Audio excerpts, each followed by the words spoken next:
உறவுகள் அனைவருக்கும் வணக்கங்க. நம்ம சேனலுக்கு உங்கள் பொண்ணான கையால் லைக் பண்ணி சப்ஸ்கிரைப் பண்ணி பாருங்கள் ஃப்ரெண்ட்ஸ். நிறைய பேர் சப்ஸ்கிரைப் பண்ணாமல் பார்க்குறீங்க. நம்ம சேனலுக்கு ஒரு ஆதரவை தெரிவிச்சிருங்க ஃப்ரெண்ட்ஸ். சப்ஸ்கிரைப் பண்ணிவிட்டு இங்கே சின்ன மருமகளை பார்த்தீங்கன்னா சாவுத்திரியும் தாமரையும் இப்படி ஆயிடுச்சே அப்படி ஆயிடுச்சேன்னு புலம்பி தள்ளுதுங்க. அம்மா கவலைப்படாதம்மா, கண்டிப்பாக அண்ணன் வந்துருவாருமா, அண்ணனை கூட்டிகிட்டு வந்துருவாம்மா.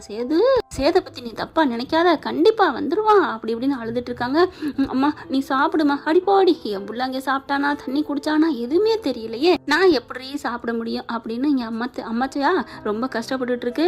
இங்கே தாமரை இங்கே இவங்க ரெண்டு பேரும் இப்படி குழஞ்சு பேசுகிறத பார்த்துட்டு ஈஸ்வரிக்கு வயிறா எரியுது. என்னம்மா இதுக்கு ரெண்டு ஒட்டிக்கிச்சுங்க, அதாண்டி வாடி போய் மெல்ல பேசுவோம் அப்படின்னு கிட்டக்க வராங்க.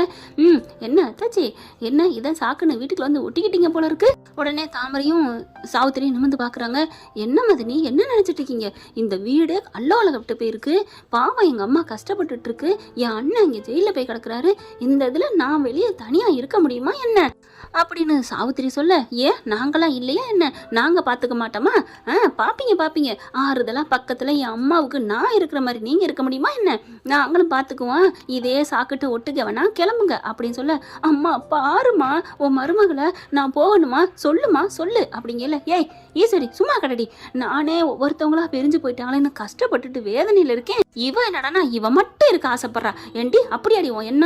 ஐயோ அத்தை நான் அப்படிலாம் சொல்லலை, மாமாதே உங்களை ஒதுக்கி வச்சாங்கன்னா எதுக்கு, அவள் இஷ்டப்பட்டு கல்யாணம் பண்ணிட்டான்னு ஒதுக்கி வச்சேன், அது அவள் தலையெழுத்து, அவள் கஷ்டப்படுறாளா என்னமோ பண்ணுறா, அதுக்காண்டி எங்களுக்கு ஒன்றும் நட்டம் இல்லையே, ஏன் நீ பண்ணதை விடவா எவ்வளோ பெரிய இழுக்கு பண்ணி வச்ச, அதை விடவா அவள் பண்ணிட்டா, கூறு கட்டவளா அவள் இருக்கிறதுல உனக்கு நடி அப்படின்னு சொல்லுமா என் அம்மாங்கிறது பாத்தியாடி அம்மாச்சிய அப்படின்ட்டு. அம்மாச்சி அழுகாத அம்மாச்சி நாங்கள் இருக்கோம் அப்படின்னு சொல்லிட்டு அப்படி பார்க்குறாங்க. எப்படியோ போங்க எங்களுக்கு என்ன அப்படின்னு சொல்லிட்டு, என்ன மதனி எப்படியோ போங்க எங்களுக்கு என்னன்னா, உங்களுக்கு ஒரு கவலை கூட இல்லாத மாதிரி இருக்கே, எங்கள் அண்ணன் உழுக போனதில் உங்களுக்கு சந்தோஷமா இல்லை நீங்கள் தான் காரணமா?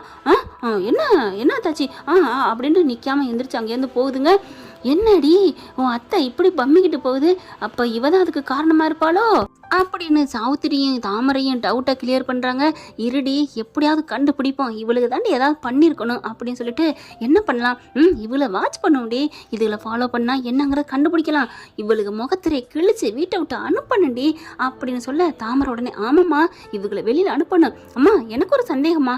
என்னடி சந்தேகம்? ஏம்மா இவங்களை அத்தையை தப்பு பண்ணாங்கன்னு விரட்டி விட்டோம்னா அடுத்து தமிழ்ச்செல்வி மேலே எந்த தப்பு இல்லைன்னு தெரிஞ்சு போயிருமே. ஆமாம் அப்போ அவள் அந்த வீட்டுக்குள்ள வந்துட்டா, அதுவாடி முக்கியம், அவள் வரல வந்தாலும் கூட நம்ம எதாவது பண்ணிக்கலாம், ஆனால் நம்மளை இந்த மாதிரி ஒரு பிச்சைக்காரனுக்கு கல்யாணம் பண்ணி வச்சால, அவள் அந்த வீட்டுக்குள்ள இருக்கக்கூடாதுடி, அவளை அதே மாதிரி எடுக்க விடணுடி, கோயிலாக போயிட்டு அதை நான் கண்ணால் பார்க்கணுண்டி. அம்மா சூப்பர்மா அப்படிங்கிறாங்க. அதுவும் இல்லாமல் அந்த தமிழ் நமக்குன்னு எந்த தீங்கும் தனியாக செஞ்சதே இல்லை, அவள் எதுவுமே பண்ணலை, கல்யாணம் பண்ணது மட்டும்தான். ஆனால் இந்த ஈஸ்வரி எவ்வளோ நமக்கு கேவலமானது பண்ணியிருக்கா, எத்தனை பண்ணியிருக்கா, அன்னைக்கே உன் மாமே உன் கழுத்தில் தாலி கட்டியிருப்பான், அதை கெடுத்தது அவ தானே, நமக்கு முழு எதிரி இப்போதைக்கு ஈஸ்வரி தாண்டி, இந்த தமிழை தள்ளி வை அப்புறம் பார்த்துக்கலாம் அப்படின்னு சொல்ல, சரிம்மா அப்படிங்கல பார்த்தா சேது வந்துடுறாரு. சேது வந்து ஐயா என்ன ஆச்சு அப்படின்னு சொல்லி கேட்குறாங்க. அம்மாச்சி அப்படியே கஷ்டப்பட்டு அப்படியே அழுதுகிட்டு அங்கே நடந்ததை பூரா சொல்கிறாரு. அப்பாவை வெளியில் எடுக்க முடியலைங்கிற விஷயத்த எல்லாத்தையும் அங்கே கஷ்டப்பட்டது அம்புட்டையும் சொல்கிறாங்க. ஓ இவ்வளோ நடந்திருக்கா அப்படின்னு சொல்லிட்டு அம்மாச்சி அப்படியே வாயில் அடிச்சுக்கிட்டு அழுகுது. இப்போ என்னையா பண்ணுறது, கண்டிப்பாக நான் அப்பாவை எடுத்து தீர்வேம்மா, ஆனால் எல்லாத்துக்கும் காரணம் அந்த தமிழ்ச்செல்வி, நான் சும்மா விட மாட்டேன் அப்படி இப்படின்னு புலம்புறாரு. அந்த சமயம் கரெக்டாக கமலேஷ் பிச்சை வராரு.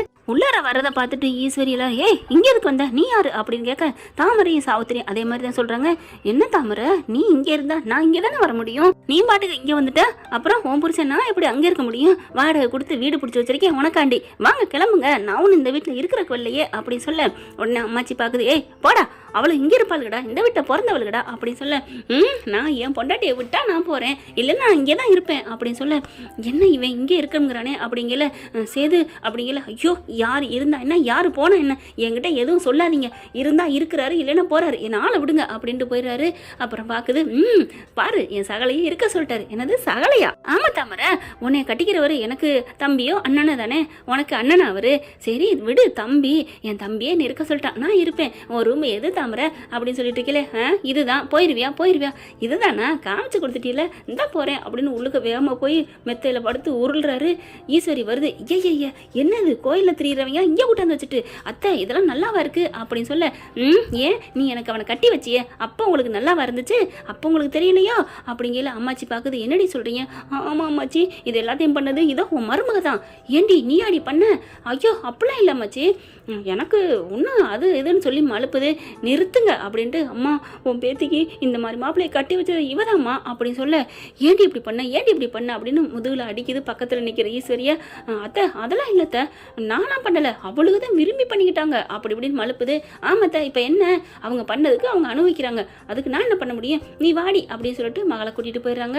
அதுக்கப்புறம் கமலேஷ் பிச்சையை போயிட்டு, ஏன்டா இங்கே வந்த, எதுக்குடா இங்கே வந்த அப்படின்னு நாலு சாத்துது தாமரை. ஏன் தாமரை, நான் இங்கே வந்து உனக்கு பிடிக்கலையா? ஆமாடா பிடிக்கல, எதுக்கு வந்த, மரியாதையை போ அப்படிங்கிறாங்க. இங்கே பாரு, என் தம்பியே இங்கே இருக்க சொல்லிட்டால, அப்புறம் என்ன, அப்புறம் இன்னொன்று, உனக்கு இங்கே நடக்கிற பிரச்சனைலாம் எனக்கு தெரியும், அதுக்கு நான் ஏதாவது உதவி பண்ணுவேன், தீர்த்து வைப்பேன் அப்படின்னு சொல்ல நினச்சி பார்க்குறாங்க. அப்போ தாமரை அவங்க அம்மா வர்றாங்க. சாவித்திரி, ஏய் கரெக்டு தாண்டி, உன் புருஷன் சொல்கிறது கரெக்டு தான் அம்மா, புருஷங்க சரி நான் சொல்லாதம்மா, சரி விடு, அவர் சொல்கிறது சரிதான், என்ன சொல்கிற? ஆமாடி, அவளுக்கு இவருக்கு ரொம்ப தெரிஞ்சவங்க தானே, போய் உண்மையை கேட்கட்டும், கேட்டதுக்கப்புறம் என்ன சொல்கிறாங்கன்னு பார்ப்போம், சொல்லிட்டானா அதை அப்படியே ரெக்கார்ட் பண்ணி காமிச்சு கொடுத்து அவங்களை வீட்டை விட்டு விரட்டுவோம், எப்படி ஐடியா? சூப்பர் ஐடியா அப்படின்னு சொல்லிட்டு கமலேஷ் பிச்சைக்கிட்ட சொல்கிறாங்க. அவரும் சரின்னு சொல்லிட்டு எப்படியாவது அவங்ககிட்ட உண்மையை வாங்கிட்டு வந்துடுறேன் அப்படின்ட்டு போகிறாங்க. உண்மையை கேட்கலான்னு போகையில் பார்த்தீங்கன்னா அவங்க எல்லாம் 3 கமிட்டி போட்டு பேசிக்கிட்டு இருக்குதுங்க. எப்படியாவது அவளை தள்ளியாச்சு, இனிமேல் இந்த வீட்டுக்கு தான் நம்ம தான் ராணின்னு பார்த்தா இதுக வந்துருச்சுங்க. இதுக வந்தது பார்த்தான்னு அவனும் வந்துட்டேன். ஏம்மா நம்ம கூட்டியாந்ததை வச்சே நம்மகிட்டே வந்து மோத விட்டுருவாளுக்கு போல இருக்கே, பயமா இருக்கே. என்னடி அம்மா பத்தி என்ன நினைச்சிட்டு இருக்க, எத்தனையோ பார்த்துட்டோம், இவளை விட்டுருவானா என்ன அப்படின்னு இவங்க பேசுறது எல்லாத்தையும் கமலேஷ் கேட்குறாரு. கேட்டுட்டு ஆடி போறாரு. ஓடி போயிட்டு பொண்டாட்டிகிட்டே மாமியார்ட்டே சொல்றாரு, என்னையா ரெக்கார்டு எடுத்தியா? எடுக்கிறதுக்கு முடியாதே, உள்ளுக்கு இருந்துல பேசினாங்க, நான் காதை துவாரத்து வழியா வச்சு கேட்டேன், அதனால ரெக்கார்டு பண்ண முடியல ஈசு தாமரை அப்படின்னு சொல்ல, போயா நீ மட்டும் ரெக்கார்டு பண்ணிட்டு வந்தா என்ன பண்ணியிருப்ப? உன் கூட சேர்ந்து வாழ்ந்துருப்பேன். அப்படியா, என்ன சொல்ற தாமரை? ஆமா, நீ எப்படியாவது அந்த உண்மையை மட்டும் நீ கண்டுபிடிச்சிட்ட, அத்தை தான் எல்லாத்துக்கும் காரணம்னு அவங்கள வீட்டை விட்டு விரட்டிட்டா, இந்த வீட்டில் நீ இருக்கலாம், நீ எனக்கு புருஷனா வாழலாம் அப்படின்னு சொல்லிட்டு இல்ல தாமரை, கண்டிப்பா நிறைவேற்றுறேன், ஆனா இதை போய் முதல்ல சேதுக்கிட்ட போய் பிட்ட போட்டு வைக்கிறேன். யோ ஏதாவது சொல்லி பிரச்சனை மாட்டாது, அதெல்லாம் பாத்துக்கலாம் அப்படின்னு சேதுக்கிட்ட ரூம்குள்ள போறாங்க. அங்க போயிட்டு தம்பி அப்படிங்கல, யாரு நம்மளை தம்பிங்கிறான்னு எந்திரிச்சா இவன், என்னையா இங்கே ஏன் வந்த? உங்ககிட்ட ஒரு உண்மை சொல்ல வந்தேன். உண்மையா? எதுக்கியா? எதுவும் சொல்ல வேணா போயா அப்படின்னு சொல்ல, இல்ல தம்பி நான் உண்மை சொல்றதுனால உங்க அப்பா வெளியில வரலாம் இல்லையா? அப்பா வெளில வரலான்னு சொன்னோன்னே வேகமா வா வா வா அப்படின்னு சொல்லி உட்கார வைக்கிறாரு. என்ன தெரியும் உனக்கு அப்படிங்கல, உங்க அப்பாவுக்கு இந்த மாதிரி நடந்தது காரணம் வெளியால் யாரும் இல்லை. ஆமாம் வீட்டில் இருந்தவ தான். ஐயோ அந்த பிள்ளையும் இல்லை, வேற யாரு? நீங்கள் சின்னம்மான்னு சொல்கிறீங்களே, அந்த சின்னம்மா தான். சேதுபதிக்கு அப்படியே அதிர்ச்சியாவது, என்ன சொல்கிற, உண்மையை சொல்லு அப்படின்னு சொல்கிறார். அடா ஆமாம் தம்பி, அந்த சின்னம்மா அவங்க புள்ள அதுங்க தான் காரணம், அந்த ஐஸு எல்லாம் தான் பண்ணியிருக்குதுங்க. அவங்க பேசிக்கிட்டு இருந்தா நான் காதால் கேட்டேன். என்ன பேசுனாங்க? எப்படியோ போராடி அவரை ஜெயிலுக்கு தள்ளியாச்சு, இந்த தமிழையும் வீட்டை விட்டு அனுப்பியாச்சு, இன்னும் இங்கே இருக்கிறது அந்த சேது, அவனையும் விரட்டிட்டா நம்ம தான் ராணி அப்படிலாம் பேசிக்கிட்டு இருந்தாங்க தம்பி, நீ இந்த அப்பா உஷாரா இருக்கணும் அப்படின்னு சொல்ல, டக்குன்னு வேகமா எழுந்துச்சு சேது கேட்க போறாரு. டக்குன்னு தம்பி அப்படின்னு கையை பிடிச்சி இழுக்க, என்னண்ணே அப்படின்னு கேட்க, என்னண்ணே அவர் அண்ணன் சொல்லலை, என்ன உனக்கு அப்படின்னு சேது அதட்ட, நான் சொல்றதை கேளு தம்பி, இப்போ போய் நீ கேட்டா ஆதாரம் இருக்கா, அவன் சும்மா இந்த வீட்டில் ஆட்டையை போடுறதுக்கா நீ பொய் சொல்றான் அப்படின்னு சொல்லிட்டாங்கன்னா ஒன்றும் பண்ண முடியாது, அப்புறம் அவங்க உஷாராயிருவாங்கல்ல அப்படின்னு நிற்கிறாரு. அது சரி, அவங்க சொன்ன மாதிரியே ஆதாரம் இருக்கா, நீ பொய் கூட சொல்லலாம் இல்லையா, இந்த வீட்டை ஆட்டையை போடுறதுக்கும் இந்த வீட்டில் இருக்கிறதுக்கும்? ஐயோ தம்பி, நான்லாம் 30 ரூபாய்க்கு மேலே ஆசைப்படவே மாட்டேன் தம்பி, ஏன் தம்பி இப்படிலாம் சொல்கிறேன், நான் காதார கேட்டேன். ஆனால் ஒன்று தம்பி, இதை சொன்னவன் நான் ஏன் உன்னை போய் கேளுன்னு சொல்ல மாட்டேனா, ஏன் தடுத்து நிறுத்துறேன்னா, நான் கண்டிப்பாக ஆதாரத்தோடு உங்ககிட்ட நிரூபிப்பேன், அப்புறம் அந்த 3 பேர்த்தையும் அடிச்சு துரத்துங்க தம்பி அப்படின்னு சொல்ல, சரி அப்படின்னு சொல்லிடுறாரு. அடுத்து பார்த்தா ரொம்ப நொந்து போகிறாரு. சரக்கை வாங்கி ஃபுல்லாக ஊற்றிக்கிறாருங்க. ஃபுல்லாக குடிச்சிட்டு மட்டையாடுறாரு. இங்கே ஐஸ்வர்யா என்ன பண்ணுது, இவனை இனிமேல் விடக்கூடாது அப்படி சித்ராவாகவும் பேசுகிறாங்க. கண்டிப்பாக தமிழ்ச்செல்வி இனிமேல் வரமாட்டா, இந்த வீட்டுக்கு அத்தையும் நானும் தான் ராணியா இருக்கணும், அதுக்கு என்ன பண்ணணும், சேது சும்மா தான் கிடக்குறான், தண்ணி அடிச்சு போட்டு கிடக்குறேன், நீ போய் ஏதாவது பண்ணு அப்படிங்கிறாங்க. ஆமாம்ல, தாமரை பண்ண மாதிரி, அதாவது மாட்டிக்க கூடாது, இப்போ மாட்டிக்கிட்டாலும் மாமாவா இருக்காரு, நீ போ அப்படின்னு சொல்லி விரட்டி வருதுங்க. அம்மாடியோ நீலாம் ஒரு பொம்பளை அடி அப்படின்னு தாங்க ஈஸ்வரியை பார்த்து சொல்லணும்னு தோணுது.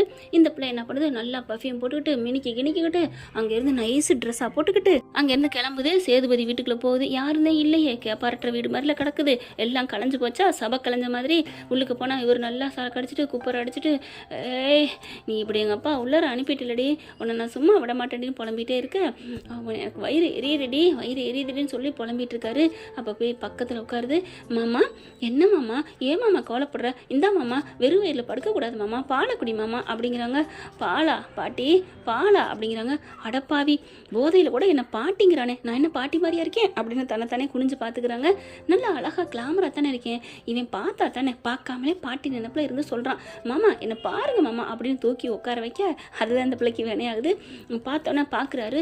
பாலை குடி மாமா அப்படிங்கிற ஒரு முடக்கு குடிக்கிறாரு. அதுக்கப்புறம் சுள்ளுன்னு உதட்டில் பட்டுருதா, சுருக்குன்னு அப்படிங்கிறாரு சேது. அப்புறம் தான் கண்ணை முழிச்சு பார்க்குறாரு. இந்த பிள்ளை அப்படியே அரகுற ட்ரெஸ்ஸில் மாமா அப்படின்னு அழகாக காமிக்கிறாங்களாம். அப்படி பார்க்குறாரு. கண்ணை தோட்டி பார்க்க கரெக்டாக தமிழ்ச்செல்வி மூஞ்சி தான் தெரியுது. ஏய் எதுக்கு நீங்கள் வந்து அப்படின்னு பலார்னு அரை கொடுத்து குறவலையில் கையை வச்சு அப்படியே தூக்கிடுறாருங்க. எதுக்கு நீங்கள் வந்த, நான் தான் உன்னை விரட்டிட்டு இந்த வீட்டில் உனக்கு என்னடி வேலை அப்படின்னு அப்படி பயங்கரமாக திட்டுறாரு.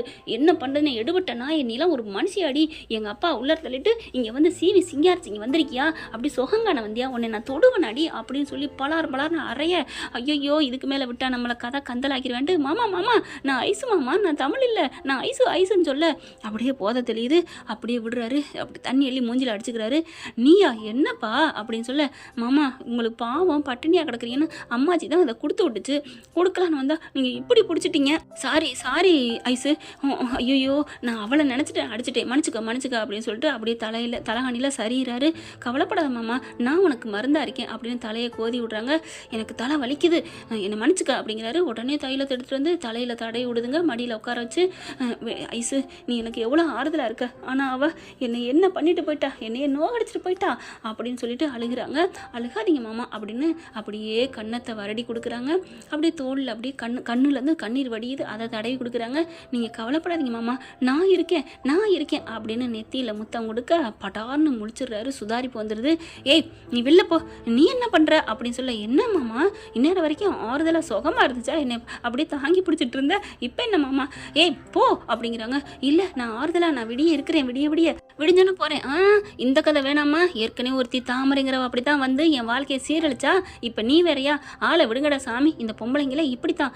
ஏமாமா இப்படிலாம் சொல்கிற, அப்படிலாம் எல்லா பொம்பளையும் அப்படிமா, உங்கள் அம்மாலாம், ஏய் ஒரு சில பெண்கள் நல்லவங்க இருக்காங்க, ஆனால் ஒன்றை மாதிரி விடு, என் வாயில் சொல்லாத, கிளம்பு போ, ஒரு ஆம்பளை தனியாக அதுவும் போதையில் இருக்கேன் வந்து தலையை மடியில் வச்சு தைலம் தடை விடுறியா, போ அப்படின்னு விரட்டுறாரு. சே இவங்கிட்ட ஒன்றும் பண்ண முடியல, சம்பம் பழிக்கலையே அப்படின்னு சொல்லிட்டு இந்த பிள்ளை மன வேதனையோட வெளியேறுதுங்க.